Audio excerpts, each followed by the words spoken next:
विद्यार्थियों नमस्कार। मैं डॉक्टर दिव्येंद्र कुमार शर्मा आपके अपने YouTube platform chemistry bye D Sharma से आपके साथ जुड़ा हुआ हूँ। विद्यार्थियों, इस वीडियो लेक्चर में जिस पेपर को हम लोग डिस्कस करने वाले हैं वो पेपर बिहाइंड द स्क्रीन आपको दिखाई दे रहा है। हम जिस पेपर की बात करें यह पेपर रानी दुर्गावती विश्वविद्यालय जबलपुर का पेपर है। पेपर का टाइटल आपको दिखाई दे रहा है BSc second year examination year 2023। यह पेपर हुआ है 10 जुलाई 2023 को। तो यह पेपर रानी दुर्गावती विश्वविद्यालय के विद्यार्थियों के साथ साथ मध्य प्रदेश में द्वितीय वर्ष में जितने भी विद्यार्थी अध्ययन कर रहे हैं, चाहे वो BA, BSc, BCom, BBA, BCA, बीएचएससी किसी भी सेकंड ईयर के अंदर हो, उन लोगों के लिए या उन विद्यार्थियों के लिए ये जो पेपर है महत्वपूर्ण साबित होगा। तो विद्यार्थियों, देर ना करते हुए हम चलते हैं यहाँ पर एंटरप्रेन्योरशिप डेवलपमेंट के 50 प्रश्नों के सॉल्यूशन की ओर।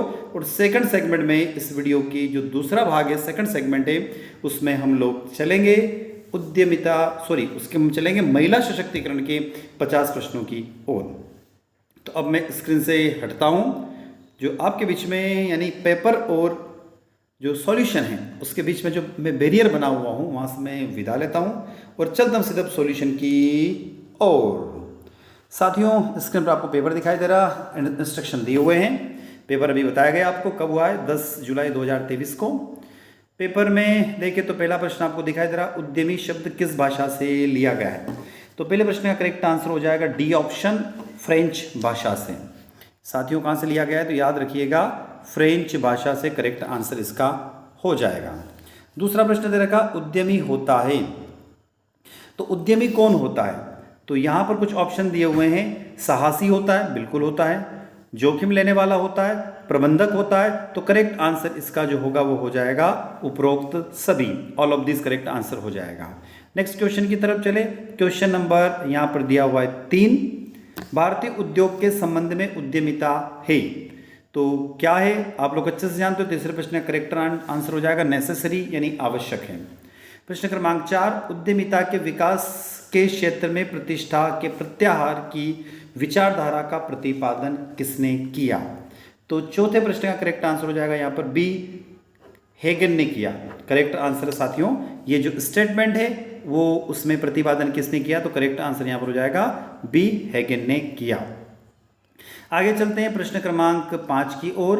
उद्यमिता के लिए नव प्रवर्तक है, तो नव प्रवर्तक मतलब कि इनोवेटिव आइडिया एंटरप्रेन्योरशिप के अंदर होना चाहिए। यदि आप कोई उद्योग स्थापित कर रहे हैं तो वहां पर आपका क्या होना चाहिए, इनोवेटिव आइडिया आपके अंदर होना चाहिए। तो कंडीशन क्या है, आवश्यक है, नेसेसरी है। तो पांचवा करेक्ट आंसर हो जाएगा ए। आगे चलते हैं प्रश्न क्रमांक 6, उद्यमिता खेल है, किसका है, तो उद्यमिता एक इंटेलिजेंसी का खेल है, ध्यान रखिएगा, चातुर्थ का खेल है। तो प्रश्न क्रमांक 6 का करेक्ट आंसर हो जाएगा सी, चातुर्थ यानी इंटेलिजेंसी का है।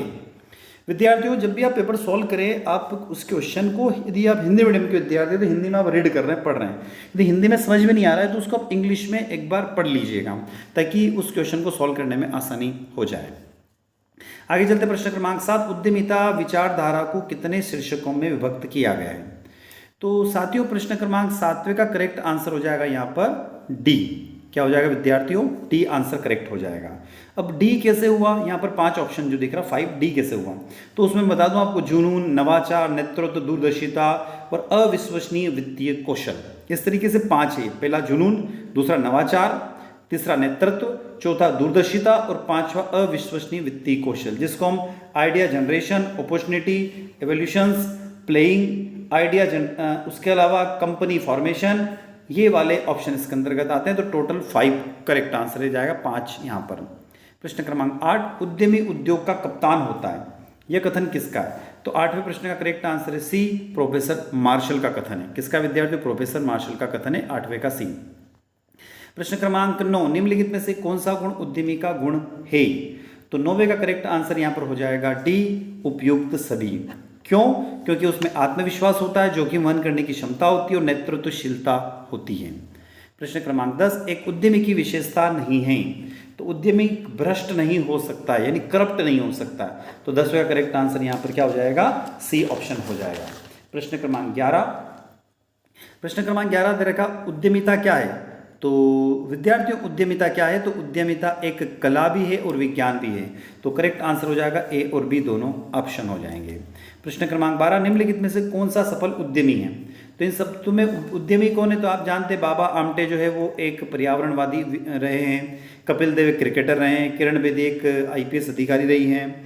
तो इसमें जमशेदजी जो टाटा कंपनी के जो मालिक रहे, जो टाटा कंपनी जिन्होंने इंट्रोड्यूस करी थी, या हमें कह सकते हैं कि टाटा कंपनी के जो चेयरमैन रहे हैं, रतन जी जो टाटा है उनके परिवार के सदस्य। तो करेक्ट आंसर हो जाएगा 12वें प्रश्न का सी, जमशेदजी टाटा। प्रश्न क्रमांक 13, कौन सा उद्यमी का कार्य नहीं है? तो उद्यमी का कार्य कौन सा नहीं है? तो यहाँ पर उद्योग जगत की आलोचना करना, यानी 13वें का सी आंसर करेक्ट हो जाएगा इस प्रश्न के लिए। प्रश्न क्रमांक 14, उद्यमिता विकास की आंतरिक समस्या है। तो प्रश्न क्रमांक 14 का करेक्ट आंसर हो जाएगा डी, कच्ची सामग्री की समस्या, कुशल श्रमिकों की समस्या और उद्यमी मनोवृत्तियों का अभाव, यानी उपयुक्त सभी। यानी कोई आप उद्योग स्थापित कर रहे हो तो आपको रॉ मटेरियल मिलने में प्रॉब्लम आती है, जो लेबर होते हैं वो इफिशिएंस लेबर यानी कि एक अच्छे लेबर नहीं मिल पाते हैं, और मनोवृत्ति का भी अभाव होता है, यानी कि टेंडेंसी भी लोगों की सही नहीं होती है। प्रश्न क्रमांक 15, उद्यमिता विकास का प्रमुख बाधक तत्व क्या है? तो करेक्ट आंसर है 15 का, यदि हम लोग कहें तो डी ऑप्शन करेक्ट हो जाएगा। क्यों? क्योंकि इसमें पूंजी की समस्या भी होती है, नियोजन की समस्या भी और दोषपूर्ण प्रबंधन भी होता है। प्रश्न क्रमांक 16, भारत में पहला उद्यमिता का विकास किन कारणों का परिणाम है? तो प्रश्न क्रमांक 16 का करेक्ट आंसर हो जाएगा डी, स्त्री शिक्षा का विकास, महिलाओं का आत्मज्ञान और सरकारी प्रोत्साहन, उपयुक्त सभी हो जाएगा। प्रश्न क्रमांक 16 का करेक्ट आंसर डी ऑप्शन। प्रश्न क्रमांक 17, महिला उद्यमिता का उद्देश्य है। तो 17वें प्रश्न का करेक्ट आंसर भी विद्यार्थियों डी होगा, क्योंकि व्यक्तित्व विकास होना चाहिए, प्रबंधकीय क्षमता का विकास होना चाहिए, उद्यमिता क्षमता का विकास होना चाहिए। तो 17 का करेक्ट आंसर डी हो जाएगा। प्रश्न क्रमांक 18, प्रियदर्शिनी योजना। प्रश्न क्रमांक 18 है, प्रियदर्शिनी योजना किसके द्वारा संचालित है? तो प्रश्न क्रमांक 18 का करेक्ट आंसर हो जाएगा D option, bank of India के द्वारा संचालित है। किसके द्वारा? बैंक ऑफ इंडिया के द्वारा। विद्यार्थियों कब संचालित की गई? तो याद रखिएगा इसका ईयर 1989 में इसको संचालित किया गया। कब? 1989 में इसको संचालित किया गया। प्रश्न क्रमांक 19, पंचधारा योजना का आरंभ वर्ष क्या है? तो प्रश्न क्रमांक 19 का करेक्ट आंसर यदि हम लोग कहें तो इसका करेक्ट आंसर हो जाएगा 1 नवंबर। क्या कह रहा हूं मैं? 1 नवंबर। सन कौन सा है? तो ईयर है 1991 ए ऑप्शन करेक्ट हो जाएगा। प्रश्न क्रमांक 20, व्यावसायिक क्षेत्र विस्तार करते हेतु बनाई गई परियोजना क्या कहलाती है? तो 20वें का करेक्ट आंसर हो जाएगा विद्यार्थियों यहां पर विस्तार परियोजना कहलाती है। करेक्ट आंसर विस्तार परियोजना।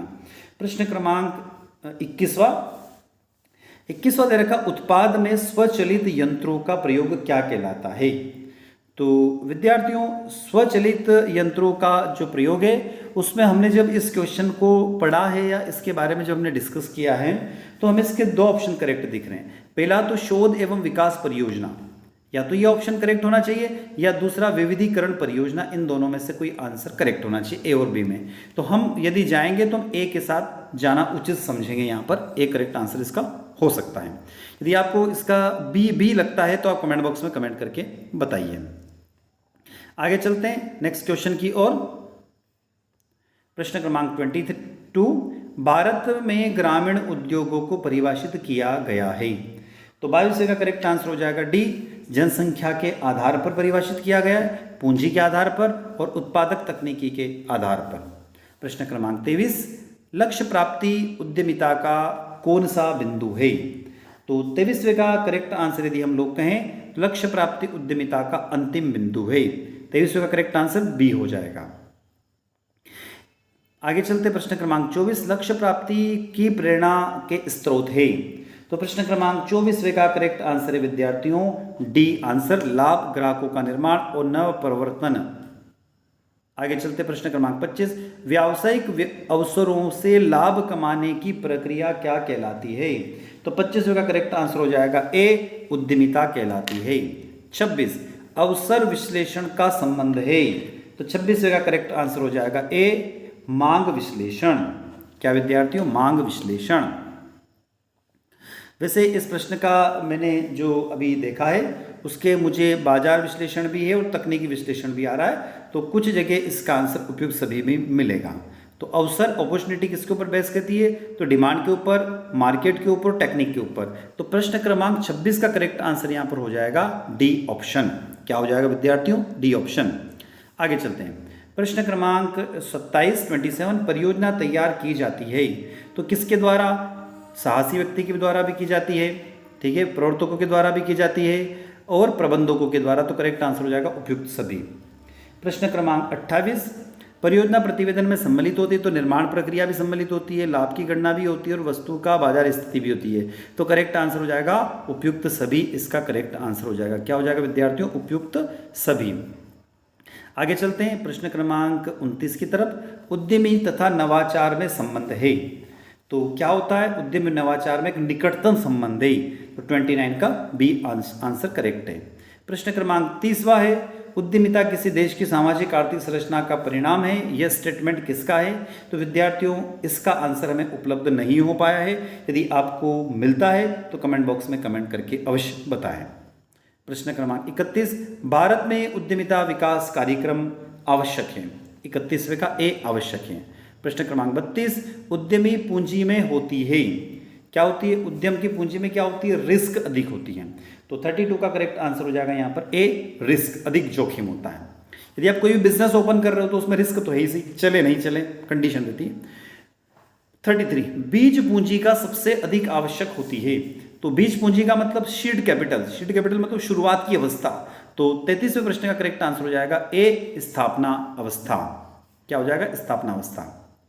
34वां उद्यमिता विकास कार्यक्रम प्रदान करता है तो क्या प्रदान करता है? यह रोजगार प्रदान करता है। यदि कहीं पे इंडस्ट्री डेवलप हो रही तो इसका मतलब क्या हो गया? वहां पर रोजगार पैदा होंगे।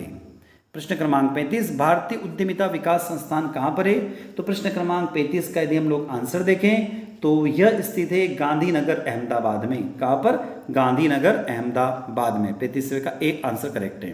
प्रश्न क्रमांक 36 भारतीय विनियोग केंद्र की स्थापना की गई। Indian investment centre with was stabilised by. तो एक स्थापना की गई भारत सरकार के द्वारा और इसका मुख्यालय मुंबई में स्थित है। 36वें का करेक्ट आंसर ए हो जाएगा। 37 उद्यम विकास कार्यक्रम कौन चाहता है? तो शिक्षित वर्ग भी चाहता है, टेक्निकल पर्सन भी चाहता है और एक्स सर्विसमैन भी चाहता है। तो करेक्ट हो जाएगा यहाँ पर सभी। 38 उद्यमिता विकास संभव है किसके द्वारा? तो यह संभव है अभिप्रेरणा के द्वारा नहीं, मोटिवेशन के द्वारा, ट्रेनिंग के द्वारा और प्रॉपर एजुकेशन के द्वारा। तो ऑल ऑफ दिस हो जाएगा। 38 का डी आंसर करेक्ट है। 39 उद्यमी सहायता करते हैं तो उद्यमी किस में सहायता करते हैं? तो 39 का यहाँ पर करेक्ट आंसर हो जाएगा बी, आयात में वृद्धि में। क्यों? क्योंकि यदि कोई उद्योग लगता है उसमें प्रोडक्शन होगा तो उस इलाके में जो प्रोडक्शन हो रहा है या उस कंपनी में जो प्रोडक्शन हो रहा है वो आयात होगा, यानी वहां से एक्सपोर्ट होगा, बाहर जाएगा, इसलिए। आगे चलते हैं। प्रश्न क्रमांक 40 उद्यमी का अधिकतम योगदान किस में है? तो उद्यमी का सबसे अधिकतम योगदान होता है आर्थिक विकास में। इकोनॉमिक डेवलपमेंट अच्छा खासा होता है, क्योंकि यदि कोई उद्योग डलता है तो वहाँ के लोगों को रोजगार मिलेगा, कंपनी को बेनिफिट होगा, तो वहाँ पर क्या होगा? इकोनॉमिकली जो गतिविधियाँ हैं, आर्थिक गतिविधियाँ वो बढ़ जाएगी। 41वें का करेक्ट आंसर तरफ चलते हैं। भारत में लघु उद्योग का पंजीकरण करना आवश्यक है या नहीं है? तो हम कहते हैं कि ऐच्छिक है। लघु उद्योग यदि हम हमारे घर में कोई उद्योग खोलते हैं छोटा सा, तो जरूरी नहीं कि उसका पंजीकरण कराओ, पंजीकरण कराए तो अच्छी बात है, नहीं कराओ तो भी कोई प्रॉब्लम नहीं है। तो ये आ जाएगा ऐच्छिक है। 41 का ए। 42 राज्य सरकार लघु उद्योगों को अनुदान देती है। किस पे देती है? ब्याज के भुगतान पर अनुदान देती है। वैसे तकनीकी ज्ञान पर भी देती है और परिवहन पर भी देती है, कुछ छूट मिलती है उनको, पर इसका करेक्ट आंसर यहाँ पर 42 का ए होना चाहिए, ब्याज के भुगतान पर। 43 लघु उद्योग विषय है। लघु उद्योग विषय है किसका? तो स्थानीय सरकार का विषय। स्मॉल इंडस्ट्री जो होती है वो लोकल गवर्नमेंट का विषय। तो 43 का ए आंसर करेक्ट है। 44 भारत में बेकारी की समस्या का समाधान निहित है।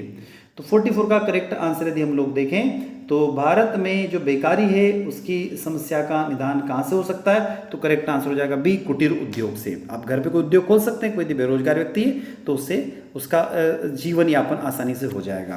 45 उद्यमिता विकास कार्यक्रम का अभिप्राय किसको विकसित करता है? तो 45 का करेक्ट आंसर हो जाएगा डी, सभी को, युक्तिकरण को, उद्यमिता प्रेरणा को और व्यक्तिगत चातुर्य को, यानी प्रोफेशनल स्केल को। 46 आत्मनिर्भर भारत अभियोजना की शुरुआत कब हुई? तो 46 का ए आंसर 12 मई 2020 को हुई।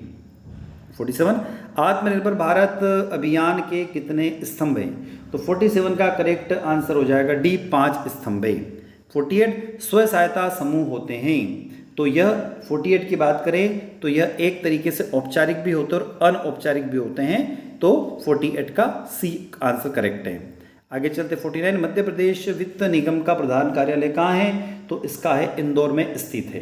कहाँ पर स्थित है? इंदौर में स्थित है। प्रश्न क्रमांक 50 मध्य प्रदेश प्रदूषण नियंत्रण मंडल सन 1974 सितंबर 1974 में स्थापित किया गया। 50वें प्रश्न का करेक्ट आंसर ए है। आगे चलते हैं विद्यार्थियों इस वीडियो के सेकंड सेगमेंट में।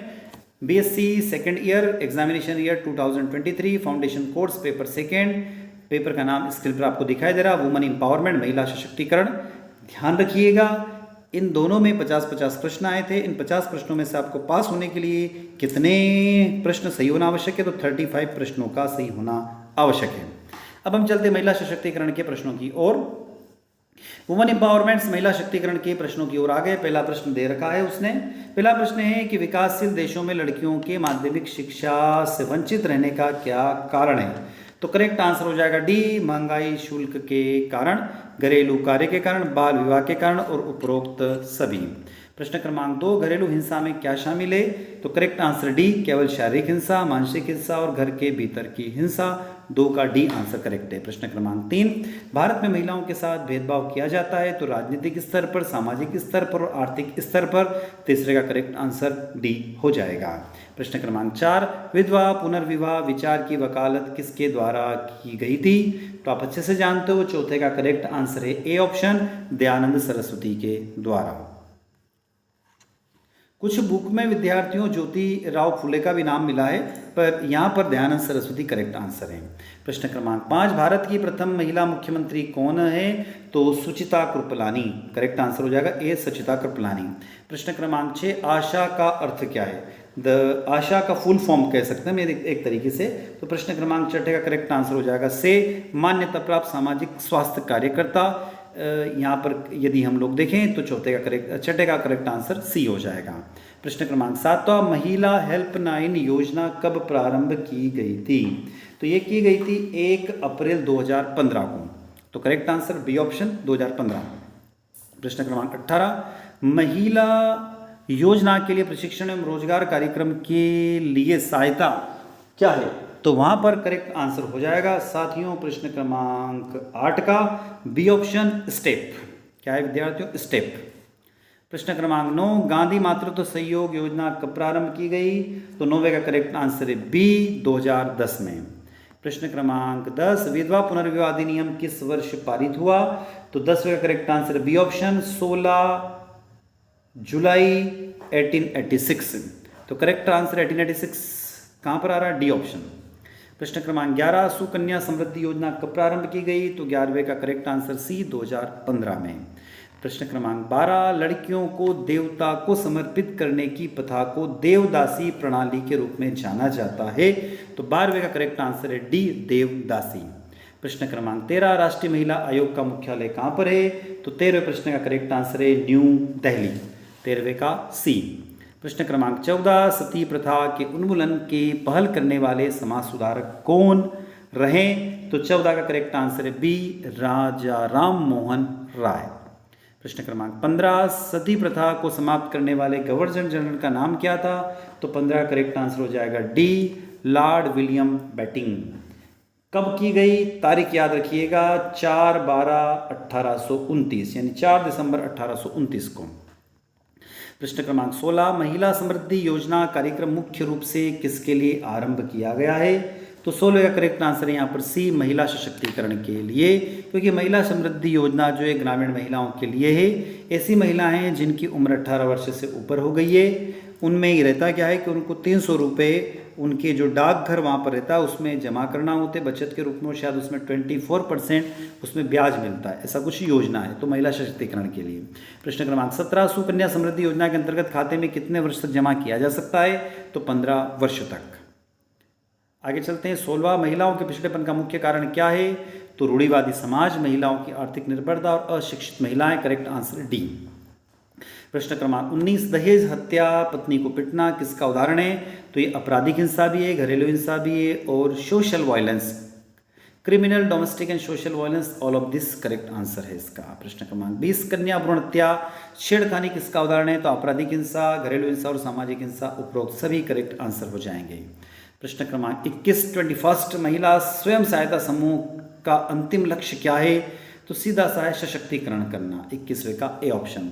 प्रश्न क्रमांक 22, महिलाओं को सशक्त बनाने में गैर सरकारी संगठनों को किन समस्याओं का सामना करना पड़ता है? तो वित्त की क्षेत्र में, कर्मियों के क्षेत्र में और कार्यक्रम की पहचान तथा क्रियान्वयन के क्षेत्र में, तो उपरोक्त सभी। प्रश्न क्रमांक 23, एनजीओ का पूरा नाम क्या है? तो नॉन गवर्नमेंट ऑर्गेनाइजेशन, 23 का ए ऑप्शन करेक्ट होगा। 24, रानी अहिल्याबाई की राजधानी कौन सी थी? तो महेश्वर थी। प्रश्न क्रमांक 25, होलकर मूल रूप से थे? तो मराठा राजवंश थे। प्रश्न क्रमांक 26, अहिल्याबाई होलकर ने नर्मदा नदी के तट पर एक तीर्थ नगरी या तीर्थ स्थल बनाया जिसका नाम महेश्वर कहलाता है, 26 का सी ऑप्शन।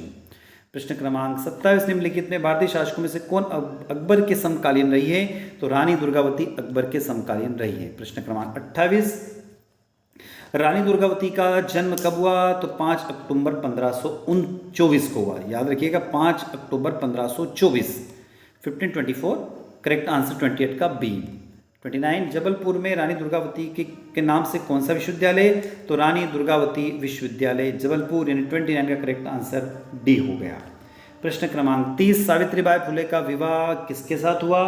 तो उनका विवाह ए ऑप्शन ज्योतिराव फुले के साथ 1840 में हुआ। कब हुआ? 1840 में ज्योतिराव फुले के साथ में। 31वां, सावित्रीबाई फुले देश की प्रथम क्या थी? तो शिक्षिका थी। उनको शिक्षिका होने का गौरव प्राप्त है, 31वें का बी ऑप्शन। 32, सावित्रीबाई फुले जो है वो आधुनिक मराठी कविता की अग्रणी थी, क्योंकि वो महाराष्ट्र की रहने वाली थी और उन्होंने मराठी में कविताएं लिखी थी। 33, निम्नलिखित में से कौन सी प्रतियोगिता मेरी कॉम ने ओलंपिक पद जीता था? तो मुक्केबाजी में जीता था। 34, मेरी काम का पूरा नाम क्या है? तो 34 का करेक्ट आंसर है यहाँ पर ए ऑप्शन, मेंगटे चुंगनी चिंग मेरी कॉम। 35, मेरी कॉम क्या कहलाना पसंद करती है? तो सुपर मॉम, 35 का बी। 36, मणिपुर सरकार द्वारा मेरी कॉम को क्या उपाधि दी गई? तो 36 का सी है, मैथ्यू इलेमा। क्या दिए गए? मैथिलो इलेमा। इसको इस तरीके से लिखते हैं, मैं स्क्रीन पर आपको लिख के बताता हूँ। मी थो एलिमा, यह है मिथो एलिमा। तो कौन सा ऑप्शन सही दिख रहा है आपको? मिथो एलिमा कहीं पे दिख रहा है क्या? तो 36 का यहाँ पर करेक्ट आंसर हो जाएगा सी, मिथो एलिमा। आगे चलते हैं। 37, मेरी काम को किस वर्ष राजीव गांधी खेल रत्न पुरस्कार प्राप्त हुआ? तो 37 का करेक्ट आंसर हो जाएगा डी, 2009 को। सिंधुताई सपकाल कौन थी? तो एक प्रसिद्ध सामाजिक कार्यकर्ता थी, 38 का ए। भारत की मिसाइल महिला के रूप में किसे जाना जाता है? तो टेसी थॉमस को जाना था, 39 का सी। भारत के प्रसिद्ध महिला वैज्ञानिक टेसी थॉमस का जन्म किस राज्य में हुआ? तो करेक्ट आंसर हो जाएगा यहाँ पर केरल राज्य में हुआ। 41, इंदिरा नूई किस कंपनी की सीईओ के रूप में रही है? तो पेप्सिको की कंपनी के रूप में रही है, 41 का ए। 42, भारत में इंदिरा नूई का मूल स्थान कौन सा है? उनका जन्म स्थान कौन सा है? तो 42 का B, Chennai. 43, doctor APJ Abdul Kalam ने 2007 में इंदिरा नूई को किस पुरस्कार से सम्मानित किया था? तो 43 का correct answer A, Padma Bhushan. 44, Indira Nooyi food and beverage company में कब शामिल हुई? तो 44 का बी, 1994 को, 1994 में। 45, खाद्य एवं पेय पदार्थ कंपनी में इंदिरा नूई का प्रथम पद क्या था? तो 45 का करेक्ट आंसर है B, manager. 46, Indira Nooyi Amazon के किस पद पर कार्यरत रही है? तो 46 का डी, डायरेक्टर, निर्देशक मंडल, 46 का डी ऑप्शन करेक्ट है। 47, उत्तराखंड में चिपको आंदोलन किसने प्रारंभ किया था? तो गोरा देवी ने, 47 का ए। 48, गोरा देवी को प्रथम पर्यावरण हितैषी पुरस्कार किस वर्ष प्रदान किया गया? तो उनको एक वृक्ष मित्र पुरस्कार दिया गया था, 48 का बी आंसर करेक्ट है, 1986 में। वृक्ष मित्र पुरस्कार 1986 में। 49, गोरा देवी की मृत्यु कब हुई? तो उनकी मृत्यु हुई है 4 जुलाई 1991 को, 49 का सी। 50वां प्रश्न, 1962 में गोरा देवी को रैणी गांव की अध्यक्ष के रूप में चुना गया था, तो 50वें का करेक्ट आंसर हो जाएगा बी।